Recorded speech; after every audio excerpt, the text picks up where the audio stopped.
Have you ever had one of those days? Or maybe one of those weeks, or even one of those years? You know the feeling. It's that deep, gut-wrenching frustration when things just don't go the way you planned. You pour your heart into a project at work, only to see it get shut down. You carefully plan a family trip, and a sudden illness cancels everything. You work so hard to build a relationship, but it feels like you and the other person are speaking different languages. It's the feeling of hitting a wall. It's the traffic jam when you're already late. It's the Wi-Fi cutting out during an important meeting. It's the promotion that went to someone else. In these moments, frustration isn't just a mild annoyance. It's a heavy blanket. It can feel like a personal failure, a sign that you're doing something wrong, or worse, that the universe is somehow conspiring against you. This feeling, this state of being at odds with reality, is a universal human experience. We all have a picture in our minds of how things should be. And when life paints a completely different picture, the gap between our expectations and our reality can be a painful place to live. It's a place where questions bubble to the surface. Why is this happening? What did I do to deserve this? Will things ever get better? This frustration can curdle into something more bitter, like resentment, or anger, or even a quiet, creeping despair. We try to push through it. We tell ourselves to be positive, or to just get over it, but more often than not, it lingers. So, what do we do with it? How do we navigate this space between what we hoped for and what we have? There's an ancient piece of writing, a letter written nearly 2,000 years ago by a man named Paul, that offers a truly radical perspective. It's found in the book of Romans, in the 5th chapter. And it turns our entire understanding of frustration and hardship completely on its head. Instead of telling us to avoid suffering, or to simply ignore it, Paul says something that sounds almost crazy at first. He says we should rejoice in it. Rejoice in our sufferings. Rejoice in the frustration. Rejoice when the plan falls apart. That sounds counterintuitive, doesn't it? It sounds like the last thing anyone would want to do. Why would anyone in their right mind celebrate the very things that cause them pain and stress? Is it some kind of spiritual test to just pretend we're happy when we're miserable? Not at all. Paul isn't suggesting a fake smile or a denial of our pain. He's inviting us to look deeper, to see a hidden process at work, a kind of spiritual alchemy that can transform the lead of our frustrations into the gold of unshakable hope. Here's what he writes. We rejoice in our sufferings, knowing that suffering produces perseverance, and perseverance, character, and character, hope. Let's break that down, because this isn't just a nice quote. It's a roadmap. It's a step-by-step guide for how our greatest struggles can lead to our greatest strengths. The first step is, suffering produces perseverance. The word used here for perseverance, or endurance, doesn't mean passively putting up with something. It's not just gritting your teeth and waiting for the storm to pass. It's an active, resilient strength. Think of a tree in a windy place. The constant battering of the wind doesn't just make the tree miserable. It forces the tree to grow deeper roots. The struggle against the wind is the very thing that strengthens its trunk and anchors it more firmly into the earth. When you face a difficult situation, a challenging boss, a financial setback, a health issue, your first instinct might be to quit, to run, to escape. But when you choose to stay, to face it, to keep moving forward even when it's hard, you are building perseverance. Every time you study for an exam when you'd rather be watching TV, you're building perseverance. Every time you choose to have a difficult but necessary conversation instead of avoiding it, you're building perseverance. Every time you get up one more time than you've been knocked down, you are developing this spiritual muscle. You are growing deeper roots. Frustration is the wind, and perseverance is the strength that comes from facing it. Now, what does that lead to? This is the second step on our roadmap. Perseverance produces character. What is character? It's more than just your personality. Character is your tested and proven quality. It's who you are when no one is watching. It's your integrity, your reliability, your moral and ethical strength. And character isn't something we're just born with. It's forged. Imagine a blacksmith forging a sword. The raw piece of metal isn't much to look at. It's brittle, impure, and weak. To transform it into something strong, sharp, and reliable, the blacksmith has to do something violent to it. He has to put it into the fire. He heats it until it's glowing red hot, a state of intense stress and suffering.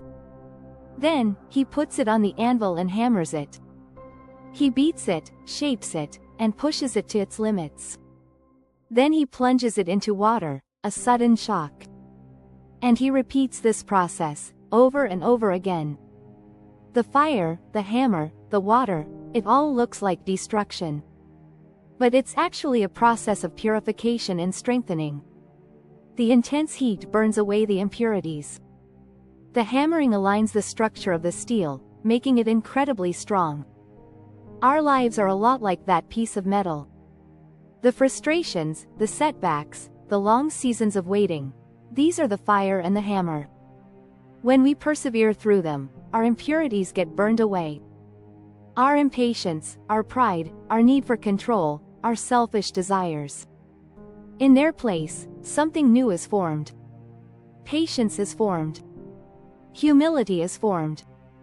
Compassion for others who are struggling is formed. We become less brittle and more resilient. We become more trustworthy, more dependable, more solid. This is character. It's the beautiful, strong, and reliable shape that is formed in us when we endure the fires of life. You can't get it any other way. You can't buy it, you can't read about it in a book and instantly have it. Character is the hard-won prize of perseverance. So, suffering leads to perseverance, and perseverance forges character. But the journey doesn't end there. There's a final, beautiful outcome. The third step. Character produces hope. This might be the most powerful part of the whole process. How does a strong character lead to hope? Well, think about it. Hope isn't just wishful thinking. It's not a flimsy, I wish things were better. True, biblical hope is a confident expectation. It's a certainty about the future based on proven experience from the past. When you have gone through the fire and hammering and you've seen yourself persevere. When you've developed character and you know, deep in your bones, that you are stronger than you thought you were. You start to develop a different kind of confidence. It's the confidence of the marathon runner who has hit the wall at mile 20 in previous races and pushed through. When she feels that same pain again, she doesn't panic. She has a memory of her own resilience. She has the character of a finisher. She has a well-founded hope that she can, and will, cross that finish line. When you look back on your life and see the times you thought you would break but didn't, when you see the moments of frustration that eventually led to unexpected growth, you build a library of evidence. Evidence that you can survive hard things. Evidence that there is a purpose even in the pain. Evidence that the process works.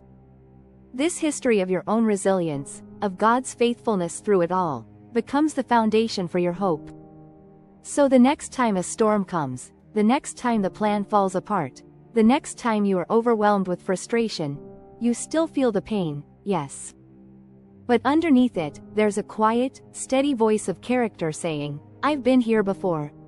I know this fire, and I know I will get through this. That is hope. It's not a denial of the darkness, but a confident assurance that the dawn is coming, because you have seen the dawn come before. But Paul adds one final, crucial piece to this puzzle. He says, and hope does not put us to shame, because God's love has been poured out into our hearts through the Holy Spirit, who has been given to us. This is the fuel for the entire journey.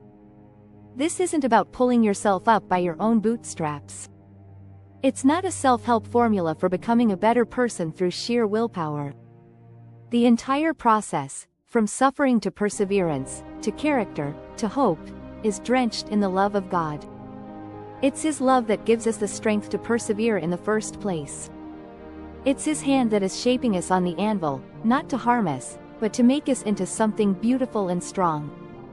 It's His promise that gives our hope its unshakable foundation. The hope we gain isn't just in our own strength, but in the character and faithfulness of God Himself. It's a hope that says, even if I fail, He won't. Even if I feel weak, He is strong. So, what does this mean for us today, in the middle of our own frustrations? It means we have a choice. When frustration hits, we can see it as a dead end, a roadblock, a sign of failure. Or, we can choose to see it as the beginning of a process. We can see it as an invitation from God to build something new in us. It means we can reframe our questions. Instead of asking, "Why is this happening to me?" we can start to ask, "What might God be wanting to produce in me?" That single shift in perspective can change everything. It transforms a meaningless irritation into a meaningful opportunity. The frustrating traffic jam becomes a chance to practice patience. The cancelled project becomes a lesson in humility and letting go of control. The difficult relationship becomes a training ground for compassion and grace. This doesn't make the pain disappear. The fire is still hot. The hammer is still heavy. But it gives the pain a purpose. And pain with a purpose is no longer despair, it's a journey. So the next time you feel that familiar wave of frustration rising, when your well-laid plans crumble into dust, take a deep breath. Remember the roadmap. Remember that this feeling, this struggle, is raw material. It's the starting point for perseverance. Lean into it. Don't run from it. Allow it to force you to grow deeper roots. Trust that this very struggle is forging a stronger character within you. A character that is being shaped to look more like Christ. And hold on to the promise that this character will, in time, produce a hope that is more real, more resilient, and more powerful than any frustration you will ever face. A hope that is not just a wish, but a confident expectation in the goodness and love of a God who is working all things, even our deepest frustrations, together for our ultimate good. Your struggle is not the end of the story. It's the beginning of a transformation. From frustration, to perseverance, to character, and finally, to a hope that will never, ever let you down.